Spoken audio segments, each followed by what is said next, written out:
ഇനി നമ്മുടെ ബ്രേക്ക്ഫാസ്റ്റ് അപ്പവും നല്ല തേങ്ങയൊന്നും അരക്കാത്ത കടല റോസ്റ്റുമാണേ. അപ്പോൾ ഇന്ന് കടല റോസ്റ്റത്തിൻ്റെ അപ്പത്തിൻ്റെ വിശേഷം പറയാൻ വേണ്ടി വന്നതല്ല. എൻ്റെ വിജയത്തിൻ്റെ കാരണം നിങ്ങളാണ് കേട്ടോ. നിങ്ങളില്ലായിരുന്നെങ്കിലും ഞാനും ഇല്ല. അപ്പോൾ എൻ്റെ പ്രിയപ്പെട്ട ഒരു കൂട്ടുകാരിയോ സഹോദരിയോ എന്ന് വേണമെങ്കിലും പറയാം, എനിക്കൊരു മെസ്സേജ് ഇട്ടിട്ടുണ്ടായിരുന്നു, നമ്മുടെ ചട്ടി കളക്ഷൻസ് കാണിക്കുമെന്ന്.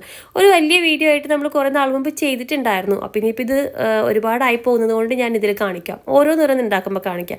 ഇതാണ് നമ്മുടെ അപ്പത്തിൻ്റെ മാവ് കൂട്ടി വയ്ക്കുന്ന ചട്ടി കേട്ടോ. ഇതിൽ നമ്മൾ അപ്പത്തിൻ്റെ മാവ് മാത്രമേ കൂട്ടി വയ്ക്കാറുള്ളൂ.